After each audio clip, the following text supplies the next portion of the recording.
Hello दोस्तों, आप सभी का स्वागत है डिजायर आईएएस में। और आप सब जानते हैं हमारी इंटरनेशनल ऑर्गेनाइजेशन की सीरीज चल रही थी, जिसमें सबसे पहले हमने डब्ल्यूटीओ को कंप्लीट किया। उसके 5 लेक्चर से बहुत सारे इंपॉर्टेंट इश्यूज डिस्कस किए डब्ल्यूटीओ से रिलेटेड। और याद रखिए, WTO is a expected question in every mains and prelims examination. मैंने बोला एवरी मेंस, मतलब इसलिए जस्ट बिकॉज कि अभी world that means trade war चल रहा है, ठीक है। इसके बाद डब्ल्यूटीओ की इंपॉर्टेंस कम हो रही है और वो बहुत ही इंपॉर्टेंट है डेवलपिंग कंट्रीज के। इसलिए मैंने बोला कि हर मेंस में इसका क्वेश्चन मतलब किसी ना किसी आप GS3 में भी पूछा जा सकता है, और साथ ही साथ कुछ बैकग्राउंड इन्फॉर्मेशन में GS1 GS2 में भी IR के संदर्भ में से पूछा जा सकता है, ठीक है। इसलिए मैंने बोला कि हर मेंस में शायद तक GS2 या GS3 में वो लोग किसी ना किसी तरीके से पूछ ले, ठीक है। इसके बाद प्रीलिम्स में आप सब जानते हैं कि ऑर्गेनाइजेशन पे काफी क्वेश्चन आते हैं, headquarter and all these things पे स्टेटमेंट करके, तो इसलिए भी वो डब्ल्यूटीओ बहुत इंपॉर्टेंट है। डब्ल्यूटीओ वाला लेक्चर जरूर देखना, ठीक है। इसके बाद 2 ऑर्गेनाइजेशन बचती है इंपॉर्टेंट इकोनॉमिक्स के हिसाब से। पहली आती है हमारी वर्ल्ड बैंक, ठीक है, फिर दूसरी आती है IMF। फाइन। अब देखो, मैंने सोचा था कि IMF और वर्ल्ड बैंक को एक ही वीडियो में पढ़ा दूंगा, लेकिन मुझे लग रहा था कि 45 से 50 मिनट हो जाएंगे, तो मैंने सोचा कि कोई देखना प्रेफर नहीं करेगा इतनी बड़ी वीडियो। तो फाइन, आई हैव डिसाइडेड कि एक वीडियो में पढ़ाऊंगा वर्ल्ड बैंक, वो अप्रोक्सीमेटली 30 मिनट के आसपास की वीडियो होगी, जिसमें वर्ल्ड बैंक पढ़ाऊंगा। और फिर दूसरी वीडियो में पढ़ाऊंगा IMF, वो अप्रोक्सीमेटली 15 मिनट की वीडियो होगी, 15 नॉट मोर देन 15 मिनट, ठीक है। तो कुछ इस तरीके से हम वर्ल्ड बैंक और IMF को कंप्लीट करने वाले हैं। और एक और चीज आपने पिछले कुछ वीडियोस में नोटिस किया होगा कि मैं थोड़ा तेज बोलने लगा हूं। मतलब शुरू की जो वीडियोस थी, मतलब जो शुरू के 5-6 चैप्टर थे, उसमें बड़ा स्लो बोलता था, लेकिन अब काफी तेज बोलने लगा हूं। उसका रीजन ये है जस्ट बिकॉज कि शुरू के 5-6 चैप्टर में मुझे एक्सप्लेन करना था चीजों को, लेकिन अभी जो चैप्टर आ रहे हैं वर्ल्ड बैंक IMF, ये सब ना सिर्फ फैक्ट बेस्ड क्वेश्चन है, मतलब फैक्ट बेस्ड चैप्टर है। यहाँ पर कुछ ज्यादा एक्सप्लेन नहीं करना रहता। अगर मैं धीरे धीरे एक फैक्ट को पढ़ने लगा तो आप लोग बोर हो जाएंगे। मैं चाहता हूँ कि आपका इंटरेस्ट बना रहे, और मैं तब तेज बोलूंगा ना तो आपको मतलब आप खुद ही सोचेंगे कि हाँ यार फोकस करो, बंदा बहुत तेज बोल रहा है, बहुत आगे निकल रहा है, ठीक है। So you have to that means cope up with that, ठीक है। So without any delay, let's watch the topics that we are going to cover in IMF and World Bank series। सबसे पहले हम ब्रिटेन वुड एग्रीमेंट के बारे में पढ़ेंगे, जो कि इसी में IMF और वर्ल्ड बैंक की फॉर्मेशन हुई थी। इसके बाद क्यों वर्ल्ड बैंक को बनाया गया, फिर डिफरेंसेस क्या थे वर्ल्ड बैंक और डिफरेंसेस क्या है वर्ल्ड बैंक और वर्ल्ड बैंक ग्रुप में। आपने वर्ल्ड बैंक का भी नाम सुना होगा, वर्ल्ड बैंक ग्रुप का भी नाम सुना होगा, लेकिन बोथ आर डिफरेंट, तो उसके बारे में जानना पड़ेगा। फिर इसके बाद वर्ल्ड बैंक में कौन कौन सी बॉडीज हैं, ये सब इंपॉर्टेंट बॉडीज है जिनके बारे में हम अच्छे से डिटेल में चर्चा करेंगे। Finally at the end IMF के बारे में थोड़ा बहुत पढ़ेंगे, और उसके बाद IMF से क्या क्या इश्यूज आ रहे हैं उसके बारे में जानने की कोशिश करेंगे। Fine. So let's start with the Britain would agreement. अभी ब्रिटेन वुड एग्रीमेंट क्या होता है? देखो, ब्रिटेन वुड एग्रीमेंट सबसे पहली बात, इसे कहा क्यों जाता है। एक तो आप समझ सकते हैं कि ये एग्रीमेंट है, ठीक है। अब इसे ब्रिटेन वुड एग्रीमेंट क्यों कहा जाता है? जस्ट बिकॉज कि जो एग्रीमेंट हुआ था वो ब्रिटेन वर्ड में हुआ था।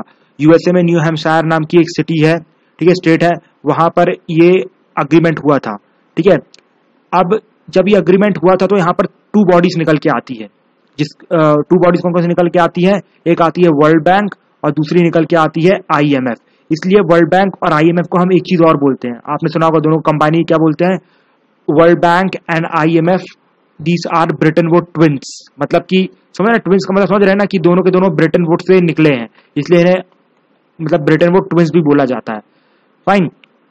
इसके बाद जो ब्रिटेन वुड एग्रीमेंट है वो 1944 में 44 कंट्रीज के साथ, दैट मींस 44 कंट्रीज ने साइन किया था, और फाइनली ये एग्जिस्टेंस में आया था। मतलब ब्रिटेन वुड एग्रीमेंट इंपैक्ट में आया था 1945 में। लेकिन इसका मतलब ये नहीं उसी साल से IMF और हमारा वर्ल्ड बैंक काम करना चालू कर दिया था। वर्ल्ड बैंक ने काम करना चालू किया 1946 में, और हमारे IMF ने काम करना चालू किया 1947 में। भी मैं आपको बताऊंगा दोनों का पर्पस क्या है, दोनों के अलग अलग पर्पस है, that I will discuss, don't worry. लेकिन इन दोनों को बनाने का ऑब्जेक्टिव क्या था? मतलब एकदम से 1945 में ही क्यों बनाया गया, 1980s 1990s में क्यों नहीं बनाया गया, या फिर उससे पहले क्यों नहीं बनाया गया? What were the reasons for it? देखो, रीजन सिंपल था। उस टाइम का सिंपल ऑब्जेक्टिव था कि हमारा जो वर्ल्ड वॉर 2 की वजह से बड़ा डिस्ट्रक्शन हुआ था। आपने देखा कि ब्रिटेन एक तरीके से जो अपनी सुपर पावर का स्टेटस था वो खो चुका था, फ्रांस सुपर पावर नहीं रहा था, और पूरा यूरोप था वो एक तरीके से टूट गया था, मतलब पूरा वॉर के उसमें टूट गया था, ठीक है। तो अब देखो, अब अमेरिका को आया था, अमेरिका को तो मार्केट चाहिए था, ठीक है। अमेरिका के पास बहुत सारी फैक्ट्रीज में प्रोडक्ट बना हुआ यहाँ पर रखा हुआ था। अब अमेरिका को यहाँ पर चाहिए था मार्केट। अब मार्केट उस टाइम पे इंडिया और ये सब कंट्रीज बन नहीं सकती थी, बिकॉज वहां पर लोगों के पास ना ही कोई टेस्ट था ब्रिटिश चीजों का, मतलब अमेरिकन चीजों का चेंज, मतलब समझ रहा हूँ, मतलब मास के पास नहीं था।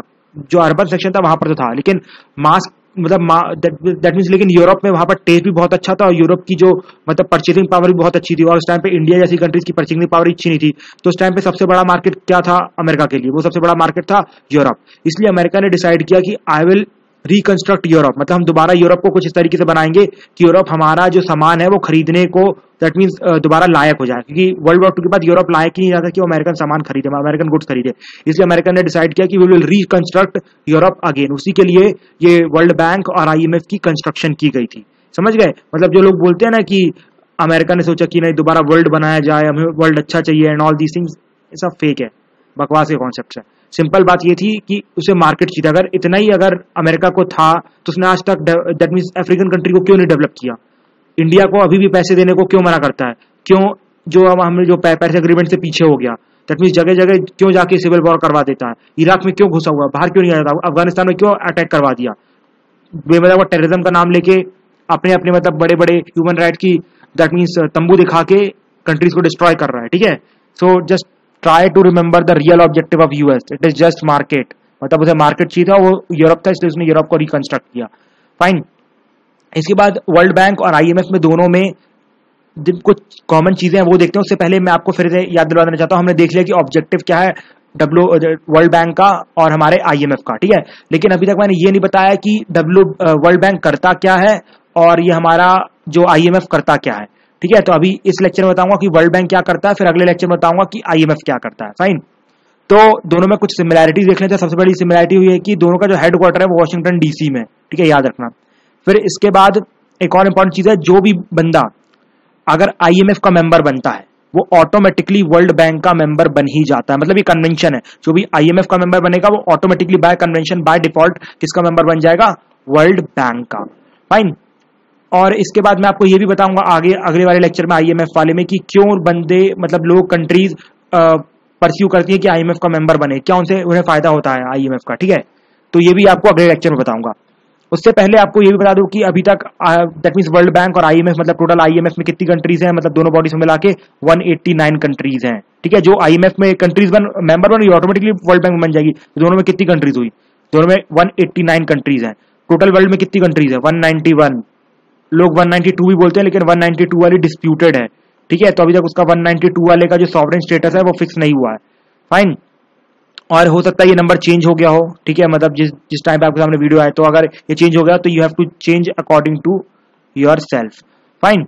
इसके बाद हम आगे मूव करते हैं और देखते हैं हमारे वर्ल्ड बैंक में कि दैट मीन्स प्रेसिडेंट और ये सब एमडी क्या रहता है। ठीक है, तो सबसे पहली बात तो वो जो हमारा वर्ल्ड बैंक है, वर्ल्ड बैंक में जो सबसे हेड वाली पोस्ट रहती है। ठीक है, जो हेड, जैसे फॉर एग्जांपल इंडिया का हेड कौन है? He is president. In the same way world bank में वर्ल्ड बैंक के हेड को प्रेसिडेंट कहा जाता है, लेकिन आईएमएफ के हेड को मैनेजिंग डायरेक्टर कहा जाता है। याद रखना, दोनों डिफरेंस है, किसी पीएससी में पूछा जा सकता है। इसके बाद एक और अलग से बॉडी होती है आईडीए। ठीक है, वर्ल्ड बैंक के अंदर वो इंपॉर्टेंट बॉडी है, इसलिए उसका जो चेयरमैन है उसका नाम रहता है डायरेक्टर जनरल। याद रखना। और एक और यहाँ पर एक कन्वेंशन की चीजें हैं कि वर्ल्ड बैंक का हमेशा कोई भी जो भी प्रेसिडेंट बनेगा वो यूएस का सिटीजन होना चाहिए, वो फिक्स है। ठीक है, अगर आप यूएस के सिटीजन नहीं हो तो आप वर्ल्ड बैंक के प्रेसिडेंट नहीं बन सकते। लेकिन जो आईएमएफ का जो एमडी बनता है, ठीक है, मैनेजिंग डायरेक्टर बनता है, he should be from European union. That means वो यूरोप का, that means he should be from Europe. ठीक है, ये कन्वेंशन है, कुछ भी हो ये ऐसे ही चलता रहेगा। ठीक है, अब फाइनली हम मूव करते हैं कि वर्ल्ड बैंक क्या है, उसके बाद हम देखेंगे वर्ल्ड बैंक की बॉडीज क्या क्या है। देखो, वर्ल्ड बैंक का अब तो समझते हैं कि शुरू में नाम क्या आपको लगता है वर्ल्ड बैंक ही रहा होगा? No, it was not like that. ठीक है, जब फॉर्मेशन हुई थी ब्रिटेन वुड एग्रीमेंट में, तो वर्ल्ड बैंक का जो ऑफिशियल नाम था, इनिशियल नाम था, उसका नाम था आईबीआरडी, मतलब international bank for reconstruction development. International bank for reconstruction development. ठीक है, और उसे हम दैट मीन्स पॉपुलर नेम उसका था वर्ल्ड बैंक, मतलब हमें पॉपुलरली दुनिया में लोग उसे वर्ल्ड बैंक के नाम से जानते थे। अब उसे वर्ल्ड बैंक क्यों बोलते थे? आप यहाँ के नाम से समझ जाइए, इंटरनेशनल बैंक, मतलब जो जहां पर भी यूरोप में थोड़ा बहुत डिस्टर्बेंस हुई है, मतलब ये था पूरे वर्ल्ड के लिए। ठीक है, लेकिन लोन सिर्फ यूरोप को मिलता था, बाकी कंट्रीज को लोन क्यों मिलेगा? अमेरिका का वहां क्या फायदा है, इसलिए बाकी कंट्रीज को लोन नहीं मिलेगा। तो क्या था कि इसलिए अब देखो, ये इसका काम क्या था कि जो भी डिस्ट्रक्शन हुआ इसके लिए लोन देना और आप लोग डिस्ट्रक्शन से बाहर आ सके। इसलिए क्या कर रहा था बैंक का काम? क्या होता है? लोन देना, और ये इंटरनेशनल लेवल पे दे रहा है, इसलिए इसको पॉपुलरली नाम से क्या बोले जाने लगा? इसको बोले जाने लगा वर्ल्ड बैंक। ठीक है, WB का मतलब है वर्ल्ड बैंक, मैंने शॉर्ट फॉर्म रखा है। ठीक है, और इसका पर्पस मैं आपको बता चुका हूं, आप समझ गए कि वर्ल्ड बैंक का काम क्या था। वर्ल्ड बैंक का काम ये था, जो भी वर्ल्ड वॉर 2 के बाद डिस्ट्रक्शन हुआ है उन कंट्रीज को लोन देना जहां पर डिस्ट्रक्शन हुआ है, जिससे कि वो लोग लोन से दोबारा अपना जो इंफ्रास्ट्रक्चर है और जितनी भी चीजें उनको डेवलप कर सके और दोबारा आगे बढ़ सके, ठीक है। तो वो क्या है, हमारा वर्ल्ड बैंक का पर्पस था। लेकिन फिर आप सब जानते हैं 1990 से पूरा जो हमारा वर्ल्ड बैंक जो वर्ल्ड था, या कहा जाए तो यूरोप रिकंस्ट्रक्ट हो गया था, ठीक है। यूरोप रिकंस्ट्रक्ट हो गया, अमेरिका काम हो गया, बाकी अमेरिका को कुछ नहीं लेना देना है, ठीक है। अगर ऐसे ही रहता तो अमेरिका अभी तक लोन प्रोवाइड करता बाकी कंट्रीज को भी, अमेरिका दैट मींस अफ्रीका को बहुत डेवलप कर चुका होता, फाइन। तो फाइनली वर्ल्ड बैंक का क्या हुआ, अब जब इसका आईबीआरडी का काम हो गया, अकॉर्डिंग टू अमेरिका आईबीआरडी का काम हो गया, तो उन्होंने डिसाइड किया कि आईबीआरडी का अब नाम चेंज कर दिया जाए और इसे नाम रख दिया जाए वर्ल्ड बैंक। फाइनली फिर आईबीआरडी का नाम चेंज करके ऑफिशियली इस बार वर्ल्ड बैंक रख दिया गया, जो पॉपुलर नाम था उसको रख दिया गया। और जो आईबीआरडी था इसका मतलब ऐसा मतलब नहीं आईबीआरडी को बंद कर दिया गया, ठीक है। आईबीआरडी को एक वर्ल्ड बैंक, मान लीजिए वर्ल्ड बैंक है, ये वर्ल्ड बैंक बना दिया गया और आईबीआरडी को एक छोटी सी ऑर्गेनाइजेशन बना दी गई, ठीक है। इसी के अंदर आईबीआरडी को छोटी ऑर्गेनाइजेशन बना दी गई। अब जैसे मान लीजिए अफ्रीका जैसी कंट्री में, इंडिया जैसी कंट्री में थोड़ा बहुत डिस्ट्रक्शन हुआ था world that means world war 2 का, तो उनको लोन देता रहेगी, उसके लिए बना दिया गया, नाम के लिए हमें दे दिया लेकिन कुछ मिलता नहीं है, ठीक है। तो ये हमारा वर्ल्ड बैंक है, उसके अंदर आईबीआरडी बना दी गई। इसके बाद 1960 में एक इंटरनेशनल डेवलपमेंटल एसोसिएशन भी बनाया जाता है। अब ये कैसे एग्जिस्टेंस में आता है, क्यों आता है, इसका क्या पर्पस है, वो आगे हम पढ़ेंगे इसी लेक्चर में, ठीक है। तो आईडीए का फॉर्मेशन होता है और आईडीए को भी कहां डाल दिया गया, हमारे इस वर्ल्ड बैंक के बड़े से ग्रुप में।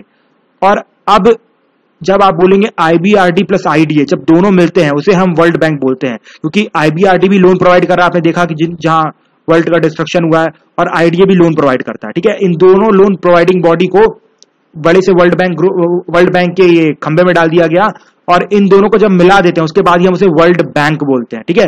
वर्ल्ड बैंक ग्रुप इससे अलग है, अगर इन दोनों को मिलाओ क्या बोलेंगे, वर्ल्ड बैंक। अब ये वर्ल्ड बैंक ग्रुप क्या होता है, देखो world bank group is totally different. World bank group का काम भी अलग है, ठीक है। वर्ल्ड बैंक क्या करता है, वर्ल्ड बैंक का काम है सिर्फ और सिर्फ लोन प्रोवाइड करना। लोन प्रोवाइड करने के लिए सिर्फ दो ही बॉडी है वर्ल्ड बैंक के पास, एक है आईबीआरडी और दूसरी कौन सी है, आईडीए, ठीक है, याद रखना। अब हम मूव करते हैं वर्ल्ड बैंक ग्रुप में, ठीक है। वर्ल्ड बैंक ग्रुप कैसे अलग है ये हमारे वर्ल्ड बैंक से, देखो वर्ल्ड बैंक ग्रुप के लिए 4 ऑर्गेनाइजेशन मिलकर बनाती है, ठीक है। 1956 में एक बनाई गई थी, that means international finance corporation, फिर बनाई गई आईसीएसआईडी 1966 में, और फिर भाई 1988 में बनाई गई मीगा, ठीक है। इन तीनों जब ऑर्गेनाइजेशन को आप जोड़ देते हो तो इसे हम बोलते हैं वर्ल्ड बैंक ग्रुप। अब देखो अगर हम वर्ल्ड बैंक को अच्छे से एनालाइज करें, ठीक है, अगर हम कोई वर्ल्ड, मान लो ये वर्ल्ड बैंक, ये वर्ल्ड बैंक है, ठीक है। वर्ल्ड बैंक के अंदर वर्ल्ड बैंक का काम क्या है, लोन प्रोवाइड करना। तो 2 ऑर्गेनाइजेशन लोन प्रोवाइड करवाने के लिए, कौन कौन सी, एक हो गई हमारी आईडीए और दूसरी हो गई हमारी आईबीआरडी, ठीक है। अब लेकिन ऐसा तो नहीं है कि world bank group loan provide करती है, कि उसके पास पैसा कहां से आएगा, ये भी सोचने की बात है ना। तो सोचने के लिए वर्ल्ड बैंक से बाहर, ठीक है, ये वर्ल्ड बैंक का पार्ट नहीं है, इसे वर्ल्ड बैंक ग्रुप बोलते हैं, ठीक है।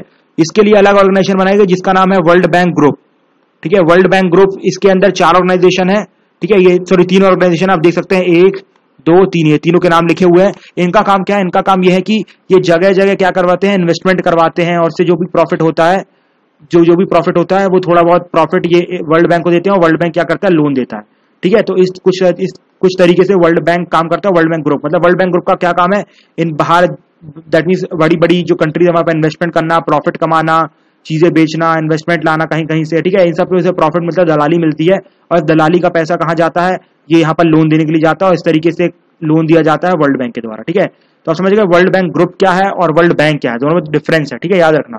तो मतलब आपने वहां पर देखा, वहां पर जैसे वर्ल्ड बैंक में लोन देना काम था वर्ल्ड बैंक का, तो 2 ऑर्गेनाइजेशन ऐसी जो सिर्फ लोन दिया करती थी। उसी के लिए जो तीनों ऑर्गेनाइजेशन है इनका काम है इन्वेस्टमेंट करना, ठीक है। तो वर्ल्ड बैंक ग्रुप का क्या काम हुआ, इन्वेस्टमेंट करना, मतलब इन्वेस्टमेंट विंग है वर्ल्ड बैंक की है, ठीक है। समझ गए दोनों में डिफरेंस क्या है, I think you have understood.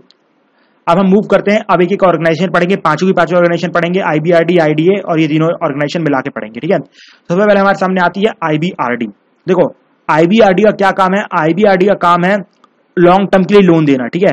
आप समझते हैं जब वर्ल्ड वॉर 2 का डिस्ट्रक्शन हुआ था, तब ऐसा तो है नहीं कि हमारी जो आईबीआरडी है 2 साल के लिए लोन देगी और 2 साल में आप इंफ्रास्ट्रक्चर बना दोगे। अब दोबारा जो ब्रिजेस बनाने हैं, जो बड़ी बड़ी चीजें टूटी हैं, उसके लिए अप्रोक्सीमेटली 15-20 साल लगेंगे, तो लॉन्ग टर्म के लिए लोन देना पड़ेगा, ठीक है। तो आईबीआरडी का क्या काम है, लॉन्ग टर्म के लिए लोन देना। लेकिन जो आईबीआरडी है ना, वो सिर्फ और सिर्फ किसको लोन दिया करता था, वो सिर्फ लोन दिया करता था ऐसी कंट्रीज को जिनकी औकात है कि लोन वापस कर दे।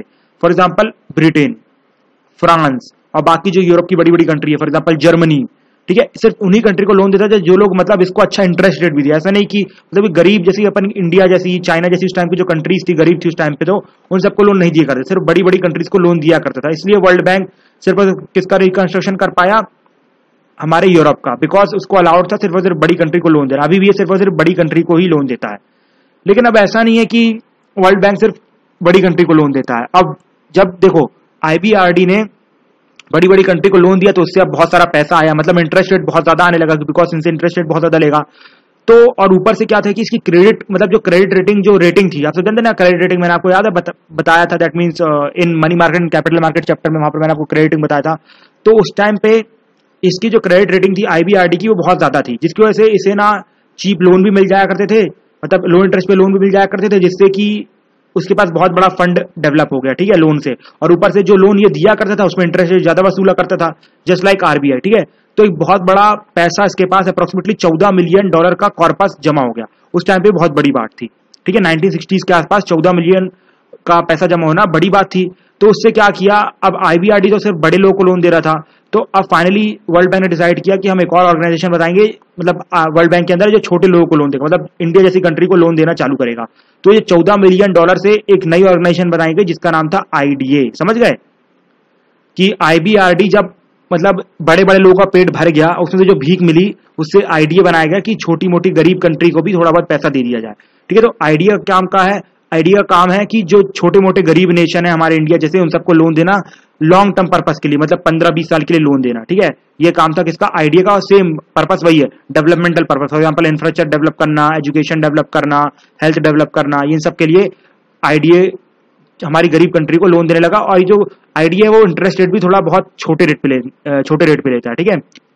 और सबसे ज्यादा अभी जो आइडिया को मतलब आइडिया ने सबसे ज्यादा लोन अब तक किसको दिया है, बांग्लादेश को नंबर 1 पे और दूसरे नंबर पे इंडिया है। आई नो आपको जान के शौक लगा, लेकिन इंडिया को उस टाइम पे बड़ा लोन मिलता था आइडिया से जब से फॉर्मेशन हुई है, ठीक है। और बांग्लादेश को भी अभी भी बहुत ज्यादा लोन मिल रहा है, बांग्लादेश तो अभी भी पुअर है थोड़ी, ठीक है। इसके बाद हमने वर्ल्ड बैंक की जो 2 मेजर ऑर्गेनाइजेशन थी IDA और IBRD जो लोन देती है उनके बारे में पढ़ लिया। अब हम आते हैं ऐसी organization that means world bank group के ऊपर जो 3 ऑर्गेनाइजेशन है जो बताती हैं कि कैसे मतलब पैसे निकाले जा सकते हैं। फाइन, तो अब IFC का क्या काम है। IFC क्या है, मैंने आपको बता चुका हूं कि IFC इन्वेस्टमेंट विंग है वर्ल्ड बैंक ग्रुप की, ठीक है। मतलब क्या करती है, ये इन्वेस्टमेंट इंकरेज करती है। मतलब देखो, अब मैंने आपको बताया कि 189 मेंबर्स हैं हमारे किसमें, वर्ल्ड बैंक और IMF दोनों में, ठीक है। तो अब क्या करती है वर्ल्ड बैंक ग्रुप, जो बड़े बड़े लोग रहते हैं उस कंट्री, फॉर एग्जांपल हमारे इंडिया से किसको बोलेगी, मुकेश अंबानी साहब को। फिर हमारे अमेरिका से बोलेगी किसको, बिल गेट्स साहब को। उनको सबको बोलेगी कि भैया आप लोग एक दूसरी कंट्री में क्या करो कि इन्वेस्टमेंट करो, ठीक है। इन सबको बोलेगी कि इन्वेस्टमेंट करो आप लोग, और जो इन्वेस्टमेंट करवाएगी ये IFC करवा रही है, तो उसकी जो दलाली मिलेगी, ठीक है। तो उस दलाली का जो पैसा बचता है, जो दलाली का मतलब प्रॉफिट रहता है, कि प्रॉफिट शेयर रहता है। फॉर एग्जांपल कि मुकेश अंबानी को बोलेगी आप अमेरिका में स्पेंड करो, ठीक है, वहां पर इन्वेस्टमेंट करो, आपको वहां 10 करोड़ का फायदा होगा। तो IFC बोलेगी कि भैया इसमें से 2 करोड़ का प्रॉफिट मेरा होगा, ठीक है। तो कुछ इस तरीके से IFC पैसे लेती है, और जितने भी इन्वेस्टर हैं, बड़ी बड़े जो भी इन्वेस्टर है कंट्रीज में, उनको इंकरेज करती है कि भैया आप एक दूसरी कंट्री में इन्वेस्ट करना चालू करो, ठीक है। तो ये काम है IFC का। इस बाद आखिरी की 2 बॉडीज बनती है, एक है मीगा और एक है ICSID, ठीक है। आप दोनों का फुल फॉर्म पढ़ सकते हैं, मैंने पहले भी लिखा था। देखो मीगा क्या है, देखो अब आप समझ सकते हो, मुकेश अंबानी जब मान लो मुकेश अभी जो हमारा मान लो सीरिया है, ठीक है, सीरिया भी मान लो किसका मेंबर है, हमारे वर्ल्ड बैंक का, ठीक है, मेंबर ही है। तो अब ये जो IC है वो मुकेश अंबानी से बोलेगा कि भैया आप जाके कहाँ इन्वेस्ट करो, सीरिया में इन्वेस्ट करो, ठीक है। आप सीरिया में इन्वेस्ट करो, मुकेश अंबानी बोलेगा भैया वहां तो सिविल वॉर चल रहा है, तो आप कैसे एक्सपेक्ट कर सकते हो कि मैं वहां पर इन्वेस्टमेंट करूंगा। लेकिन IMF तो चाहती है कि वहां पर तेल है और ऑल थिंग्स, तो यहाँ पर प्रॉफिट तो होगा, मुकेश अंबानी का भी प्रॉफिट होगा और मेरा भी प्रॉफिट का शेयर तो आना ही आना है। तो यहाँ पर क्या है कि अलग से जब ये सब मतलब डर लग रहा था इन्वेस्टर को, तो उसके लिए वर्ल्ड बैंक ग्रुप ने एक और नई ऑर्गेनाइजेशन बनाई जिसका नाम रखा गया मीगा। अब मीगा का क्या काम है, मतलब फॉर एग्जाम्पल कि यहाँ पर मान लो अब एक दिन यहाँ पर शांति हो गई सीरिया में, मतलब सीरिया में सिविल वॉर कंप्लीट हो गया, लेकिन अब यहाँ पर जो गवर्नमेंट आई वो क्या कर रही है कि नेशनलाइजेशन कर रही है बैंक्स का, ठीक है। तो मान लीजिए मुकेश अंबानी की ऑर्गेनाइजेशन, मान लो मुकेश अंबानी और बैंक खोला था, तो मुकेश अंबानी के बैंक्स का नेशनलाइजेशन हो गया, लेकिन हमें तो दैट बैंक जो ICA था उसने बोला था आप जाके इन्वेस्टमेंट करो। तो अब यहाँ पर समझ रहे हो ना कि मतलब जो मुकेश अंबानी का इन्वेस्टमेंट फंस गया, उसके लिए अलग से मीगा बॉडी बनाई गई है कि अगर ऐसा कोई स्टेप लिया जाता है गवर्नमेंट के द्वारा जो कि इन्वेस्टमेंट को हट करेगा, ठीक है, जो इन्वेस्टमेंट को हट करेगा, उस टैब के अगेंस्ट मीगा आपकी हेल्प करेगा, ठीक है।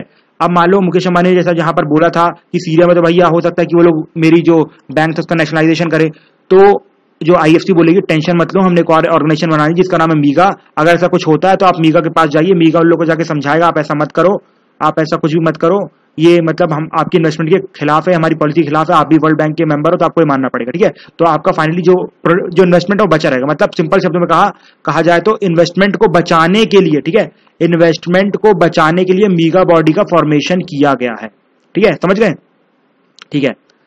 अब देखो जो इंडिया है वो IBRD का मेंबर है, इंडिया किसका मेंबर है, IDA का मेंबर है, फिर India is also a member of MIGA, ठीक है, India is also a member of IFC, लेकिन India is not a member of ICSD।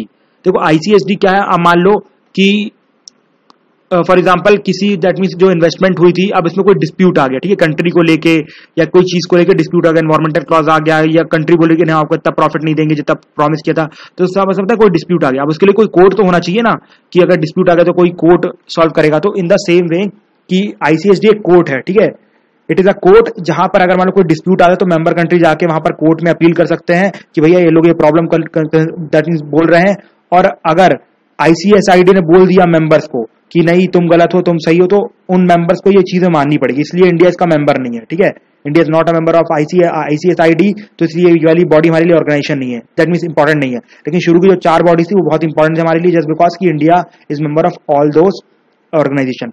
अब आपने एक चीज और देखी कि मैंने बोला जब IDA से इंडिया को लोन मिल रहा था वो पूरा नेशन के लिए था, लेकिन इंडिया IBRD का मेंबर कैसे है? देखो इंडिया IBRD का मेंबर इसलिए जस्ट बिकॉज डिस्ट्रक्शन तो वहां पर भी होता है ना वर्ल्ड वॉर 2 का, दैट मीन्स मैं वो नहीं बोल रहा कि मतलब वहां से जापानीज सेना आके मार गई थी, ऐसा कुछ नहीं।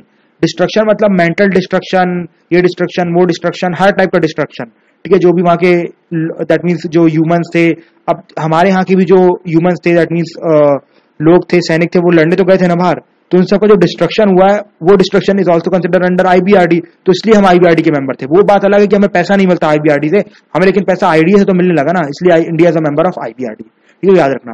सो this is all about world bank. So ये था हमारा छोटा सा लेक्चर वर्ल्ड बैंक के ऊपर, इसलिए आप समझ रहे हैं ना कि मैं तेज क्यों बोल रहा हूँ, जस्ट बिकॉज ये फैक्ट बेस्ड है। लेकिन मैं ये नहीं चाहता कि कोई भी मतलब कोई भी बंदा कोई चैप्टर छोड़ के जाए अगर उसके पास टाइम कम हो, ठीक है, इसलिए मैं चाहता हूँ उसे कंप्लीट इंट्रोडक्शन मिल जाए, इसलिए मैंने वर्ल्ड बैंक को कंप्लीट किया। Finally last lecture that means इसके बाद जो दूसरा लेक्चर आएगा इंटरनेशनल ऑर्गेनाइजेशन का वो रहेगा IMF के ऊपर। तो IMF के ऊपर आप देख सकते हैं that will be a lecture of approximately 50 to 20 minutes, so that will be a small lecture. अगर आपको नहीं पढ़ना है IMF के बारे में तो आप वो लेक्चर दे सकते हैं, that will be more than sufficient for your knowledge. Fine. Thank you. Have a nice day. We will meet in lecture number, not lecture number, that will be a lecture on IMF.